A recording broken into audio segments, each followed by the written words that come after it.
2024 December నెల 5వ రాశి సింహరాశి ఫలితాలు చెప్పుకుందాం. సింహస్యాధిపతి సూర్య, సింహరాశికి అధిపతి సూర్యుడు. అయితే ఈ రాశిలో లెక్క వేస్తే ఏ గ్రహం కూడా బాగాలేదు, ఏ గ్రహం కూడా ఉపయోగపడేటువంటి స్థితిలో లేదు. ఈ సింహరాశి చాలా నష్టదాయకంగా కనపడుతుంది. ఈ 12 రాశుల్లో 9 గ్రహాల్లో ఏ గ్రహం కూడా ఉపయోగపడేటువంటి పరిస్థితి కనపడటం లేదు. ఈ రాశికి గోచారరీత్యా ఏ గ్రహాలు కూడా పూర్తిగా బాగాలేవు. అయితే ఇట్లాంటి టైంలో చేయవలసిన పరిస్థితి ఏమిటి? ఒక అగాధమైనటువంటి లోతు ఉందండి మనం పోయే దారిలో. అది దాటిపోవాలంటే పోలేం, అందులో కాలు ఇస్తే ఇక పైకి రాలేం. అటువంటి అగాధమైనటువంటి స్థితి సింహరాశి అని చెప్పాలి. ఇటువంటి సింహరాశి నుంచి ఎట్లా బయటపడాలి? తెలివిగల వాడు ఏం చేశాడంటే 4 చెట్ల కొమ్మలు నరికాడు, తీసుకొచ్చి ఆ తవ్వబడ్డదానికి అటుపక్కకి ఇటుపక్కకి 4 కర్రలు వేశాడు. చిన్నగా వంతెనలుగా దాని నుంచి దాటి వెళ్ళాడు. అది తెలివిగలతనం. ఇప్పుడు కూడా అట్లాగే మనకు తెలివితేటలు కావాలి. పెద్ద అగాధమైన లోతులు ఏం చేస్తావు? 4 చెట్టు కొమ్మలు నరికితే దాని మీద వేస్తే వెళ్ళటానికి అవకాశం దొరికింది. అదే లేకపోతే తిరిగి వెనక్కి వెళ్ళిపోవాల్సిందే, ముందుకు వెళ్ళటానికి అవకాశం లేదు. అట్లాగే ఇప్పుడు 9 గ్రహాలు బాగా లేనప్పుడు దానికి అవకాశం ఏమిటి అనేది మనం చూసుకోవాలి. ఇప్పుడు ఏమవుతుందంటే డిసెంబర్ నెల 30 అంటే డిసెంబర్ నెల 1వ తారీఖు దగ్గర నుంచి కూడా మార్గశిర మాసం. మాసాల్లో కల్లా కూడా ఉత్తమమైన మాసం మార్గశిర మాసం. ఈ మార్గశిర మాసం ఎటువంటిది అంటే, ఈ మార్గశిర మాసంలో ఎవరైతే విష్ణుమూర్తిని పూజ చేస్తారో, ఇదే మార్గశిర మాసంలో వైకుంఠ ఏకాదశి అంటారు. ఆ రోజు విష్ణుమూర్తి ద్వార దర్శనం ఉంటుంది. ఆ విష్ణుమూర్తి ద్వార దర్శనం కానీ, ప్రతిరోజు తెల్లవారుజామున సూర్యోదయానికి ముందు స్నానం చేసి విష్ణు దర్శనం చేసుకోవటం కానీ జరిగితే ఎటువంటి సమస్యలైనా కూడా పూర్తిగా నివృత్తి అవుతాయి. మాసాల్లో కల్లా ఉత్తమమైన మాసం, మంచి మాసం.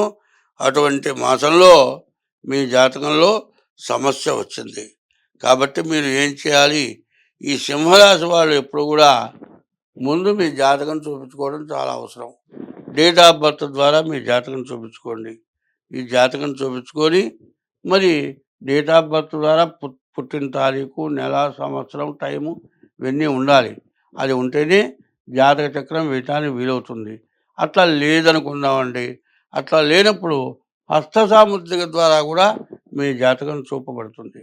కాబట్టి మార్గశిర మాసం ప్రతిరోజు కూడా తెల్లవారుజామున సూర్యోదయానికి ముందుగా లేచి పెద్దవాళ్ళంతా కూడా తాళాలు తీసుకొని భజన చేసుకుంటూ, హరినామ సంకీర్తన చేసుకుంటూ ఊళ్ళో తిరిగి విష్ణాలయానికంటే రామాలయం కావచ్చు, విష్ణుమూర్తి గుడి కావచ్చు, కృష్ణుడి గుడి కావచ్చు, వీళ్ళు కూడా విష్ణాలయాలు అంటారు. ఆ ఆలయానికి వెళ్ళి ప్రదక్షిణ చేసి సూర్యోదయానికి ముందే అక్కడ దేవుడికి పూజ చేసి ప్రసాదం నివేదన పెట్టి అందరికీ కూడా ప్రసాదం పెడతారు. కాబట్టి ఈ నెలలో ఎవరైతే విష్ణుమూర్తి దర్శనం చేసుకుంటారో వాళ్ళకు సమస్త పాపాలు పోతాయి. అయితే పాపాలు పోతాయి కానివ్వండి, దుర్గతి అంటారు. దుర్గతి అంటే దుర్గతి నాశిని దుర్గే అన్నారు. దూరంగా అంటే పూర్వజన్మలో మనం చేసుకున్నటువంటి పాపాల వల్ల మనకు దుర్గతి పడుతుంది. పోయిన జన్మలో చేసిన పాపం మీకు పోవాలి అంటే ముందు మీ డేట్ ఆఫ్ బర్త్ ద్వారా కానీ, హస్త సాముద్రిక ద్వారా కానీ మీ జాతకం చూపించుకోవాలి. ఎప్పుడు కూడా దుర్గతి నుండి విముక్తి చేస్తుంది, చెడు నుంచి మంచిగా తీసుకొస్తుంది. దుర్గా అమ్మవారు చాలా విశేషమైన వారు. కాబట్టి ఈ మార్గశిర మాసంలో విష్ణుమూర్తిని కాక దుర్గను కూడా పూజించాలి. దుర్గ ఎవరు? విష్ణుమూర్తి యొక్క చెల్లెలు. కాబట్టి వీళ్ళని పూజించడమే కాక మీ డేట్ ఆఫ్ బర్త్ ద్వారా కానీ, అది లేకపోతే మీ అరిచేయి ద్వారా, హస్త సాముద్రిక ద్వారా కానీ మీ జాతకం చెప్పించుకుంటే మీ జాతకంలో ఉన్న దోషానికి తగినటువంటి శాంతి చేసుకుంటే మీకు ఎటువంటి సమస్య లేకుండా పోతుంది. ఈ రాశి వాళ్ళకి ద్వాదశంలో కుజుడుంటాం మహాదోషం. అనవసరమైన వ్యాధులు రావటానికి, ప్రాణం తీసేటువంటి వ్యాధులు రావటానికి కూడా మీకు అవకాశం కనబడుతోంది. కాబట్టి వీటి నుంచి తప్పించుకుంటానికి ముందుగా మీ జాతకం చూపించుకోండి. అన్ని విధాలా బాగుంటుంది, అన్ని విధాలా బాగుపడతారు. స్వస్తి. ఉపోద్ఘాతము అంటారు.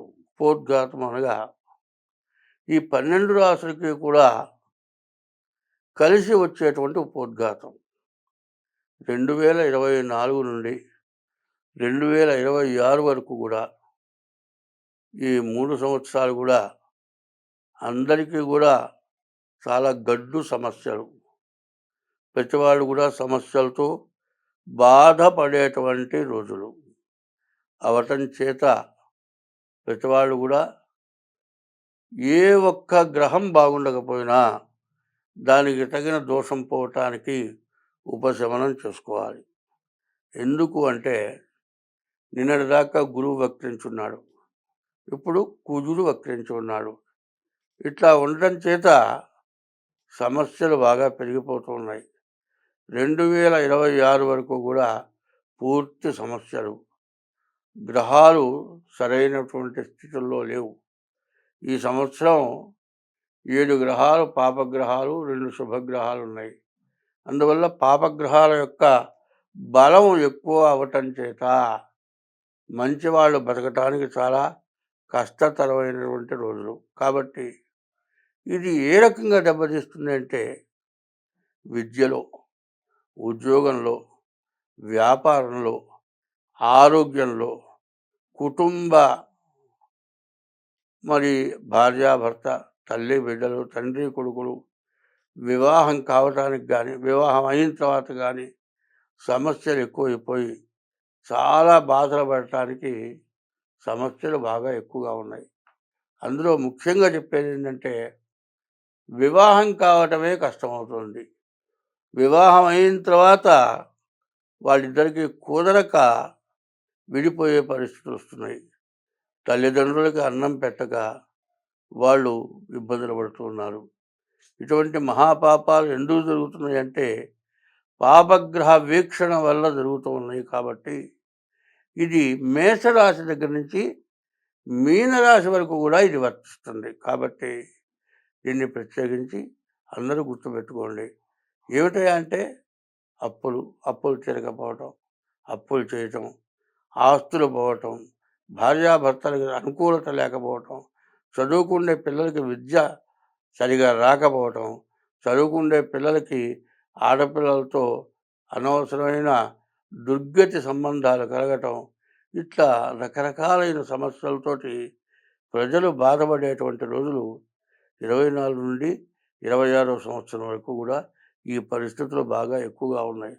కాబట్టి 60 సంవత్సరాల దాకా సంపాదించిన ఆస్తి మొత్తం పోయి కేర ప్లాట్ఫారం అయ్యేటువంటి పరిస్థితులు కూడా రాబోతున్నాయి. కాబట్టి వీటి నుండి బయటపడాలంటే ముందు మీ జాతక రీత్యా మీకు ఏ గ్రహాల దోషం, ఒక్కొక్క గ్రహానికి ఒక్కొక్క దైవ పూజలు ఉన్నాయి.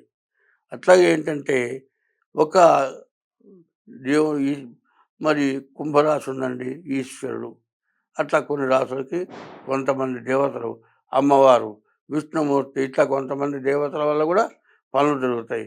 గ్రహశాంతులతో పాటు దేవతా పూజలు కూడా జరుగుతూ ఉంటాయి మా వల్ల. మీకు ఏదైనా కావాలన్నా కూడా మీరు డేట్ ఆఫ్ బర్త్ ద్వారా కానీ, హస్త సాముద్రిక ద్వారా కానీ మీకున్న దోషాలు పోవటానికి అన్నీ చేయగలుగుతాం. కాబట్టి దీన్ని బాగా గుర్తుపెట్టుకోవాలి.